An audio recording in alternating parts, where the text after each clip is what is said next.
Picture this. You're so historically unpopular that you make every single Prime Minister and Chancellor for the past 50 years look absolutely beloved by comparison.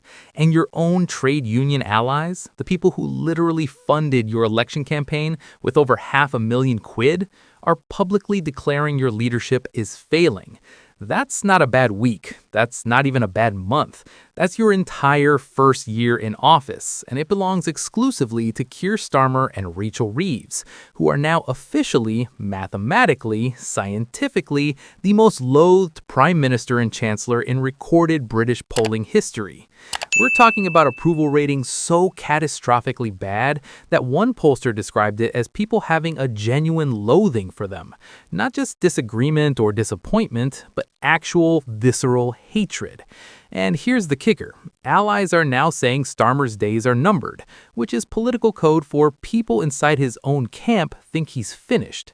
So strap in, because we're diving deep into how two people managed to unite the entire country in absolutely despising them, what specific policies turn voters from hopeful to homicidal in their disapproval, why even their own supporters have turned against them, and whether there's any possible path back from being the most unpopular political duo in British history, or if they're just waiting for the inevitable political execution.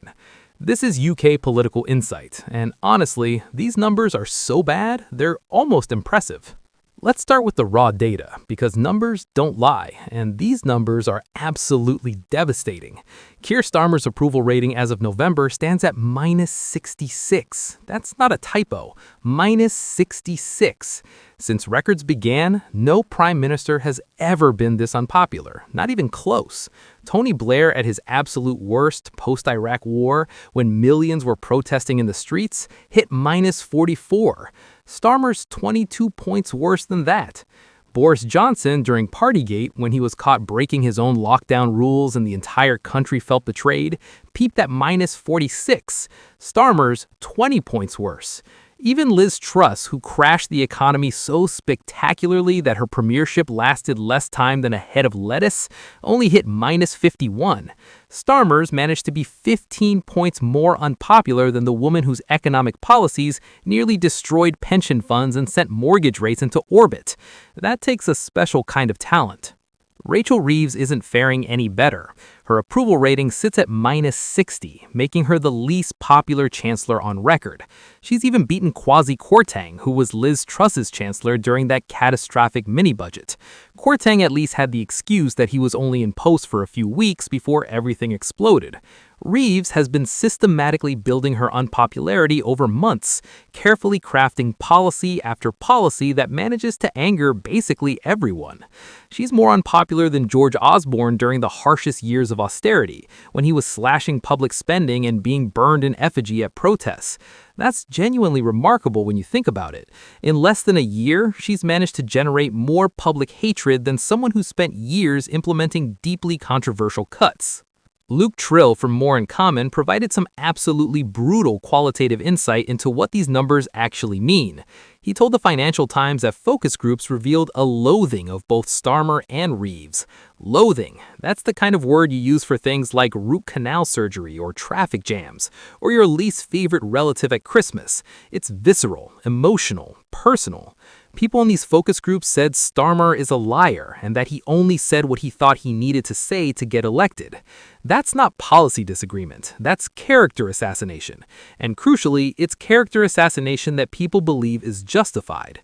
They're not saying he got some policies wrong or made mistakes, they're saying he fundamentally deceived them, that his entire election campaign was built on lies designed purely to win power. Regarding Reeves, focus group participants described her as uncaring and said she was targeting people who can't fight back. That's possibly even more damaging than being called a liar, because it suggests active malice, or at least callous indifference. The image being painted is of someone who deliberately chooses vulnerable targets for her policies because they lack the power to resist effectively. Pensioners who lost winter fuel payments, small businesses crushed by tax increases, farmers facing inheritance tax for the first time.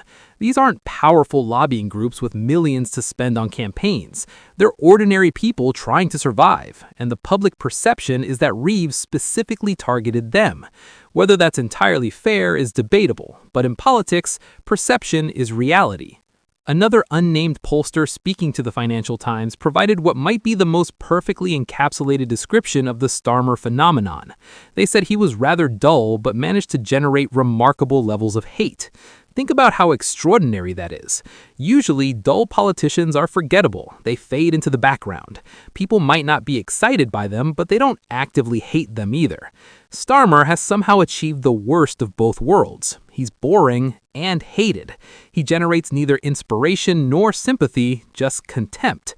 That's almost an achievement in itself, managing to be simultaneously unremarkable and deeply despised. But perhaps the most significant development is the trade union movement turning on Starmer. These are supposed to be Labor's core supporters, the organizations with historical ties to the party going back over a century. Sharon Graham, boss of Unite, one of Britain's biggest unions that gave over £500,000 to Labour MPs in 2024, publicly wrote that Starmer's leadership was failing. Let that sink in. They gave him £500,000 during the election, presumably believing in his leadership and vision, and less than a year later, they're declaring him a failure in national newspapers. That's not just disappointment, that's buyer's remorse on a spectacular scale. When your own funding base, your natural allies, your traditional supporters are publicly calling you a failure, you know you're in serious trouble. The trajectory of Starmer's approval is telling too. When he walked into number 10 after that landslide election victory, his net favorability was at 0. Not great, but not terrible. A neutral starting point with room to grow. Instead, it's dropped to -45 in just months. That's a catastrophic decline in an incredibly short period. Usually, new prime ministers get at least a brief honeymoon period, where the public gives them the benefit of the doubt, where approval ratings might tick up a bit, or at least stay stable.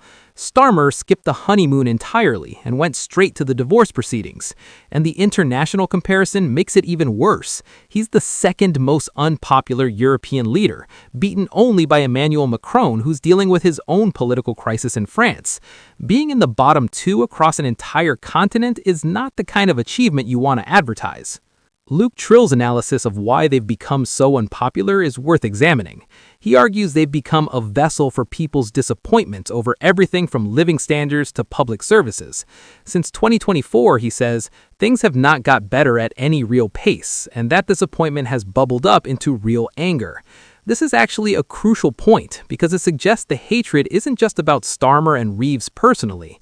They're bearing the brunt of years of accumulated frustration about declining living standards, struggling public services, economic stagnation, and general national malaise. But here's the problem with that analysis. While it might explain some of the unpopularity, it doesn't explain why they're historically, unprecedentedly unpopular.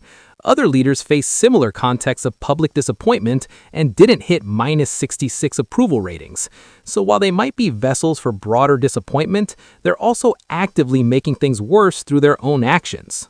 Let's run through the greatest hits of unpopular policies, because the list is genuinely impressive in its ability to anger diverse groups. First up, the national insurance increase for employers. We've covered this extensively on this channel, but it bears repeating because it's such a perfect encapsulation of their approach. Labor promised 52 times, 52 separate occasions that they would not raise taxes on working people.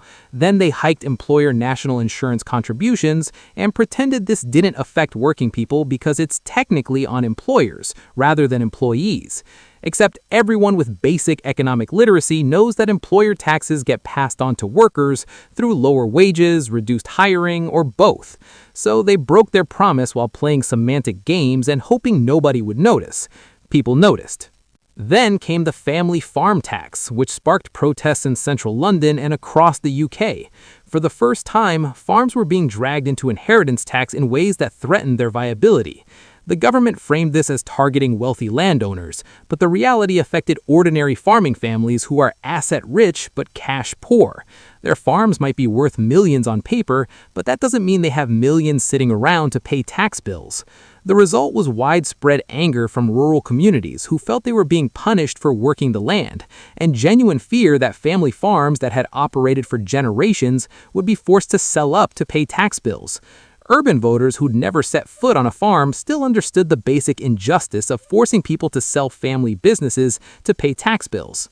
The winter fuel payment change was possibly the most politically toxic decision of all. More than 10 million pensioners suddenly faced losing the payments after it became means tested. These are people who'd paid into the system their entire working lives, who'd voted in good faith for politicians who they thought would protect them, suddenly finding themselves worse off. The optics were absolutely terrible. A Labour government, supposedly the party of solidarity and protecting the vulnerable, taking money from elderly people to balance the books. It provoked widespread outrage, including a campaign by the Daily Express, and eventually Starmer was forced into a U-turn under intense political pressure. But the damage was done. You can U-turn all you want, but people remember that your first instinct was to take money from pensioners. Rachel Reeves then flip-flopped on the two-child benefit cap, having previously vowed to keep it in place before changing her mind.